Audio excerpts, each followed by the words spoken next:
Türkmenistanda VPN ulanjylarynyň sany we gurnaýjylary edilýän basyş artýar.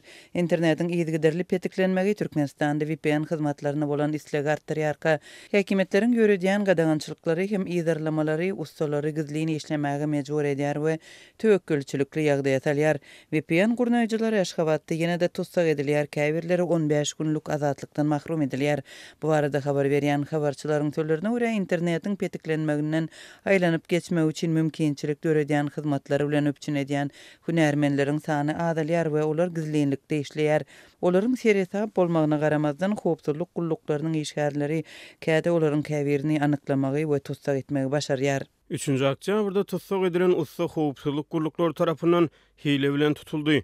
Ol polisiýa bölümine saklanýar. Oňa 15 gün tutsaklyk we 15.000 manat jerime berildi. Dip adynyň efirde agdalmazlygy şerti bilen gurrun beren çeşmeleriň biri aýtdy. Azatlyk radiosu çeşmeleriniň howpsuzlygyny öpçün etmek maksady bilen tutsak edilen ustanyň adyny we tutsak edilişiniň beýleki jekmejekliklerini çap etmekden saklanýar.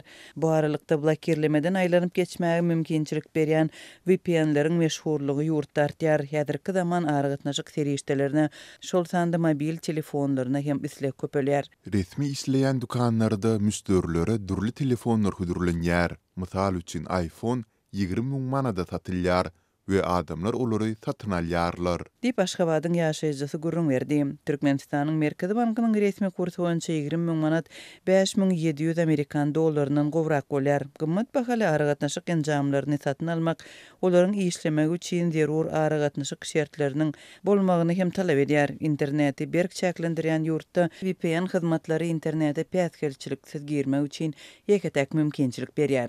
Azatlyk bilen gurrundaş bolan ulanjylaryň sözlerine görä ýurtda işleýän ýeketek email messengerinden pidalanmak üçin hem köpçülük Android programmasynda işleýän telefonlary ulanmaly bolýar. Sebebi iPhone üçin ýene-de VPN gerek bolýar.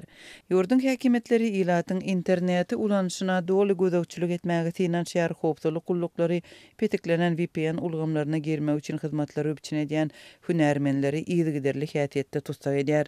VPN hyzmatlaryny gurup berýän ustalaryň ýydarlanmagy bilen birlikde VPN ulanjylary hem basyş astynda galýar.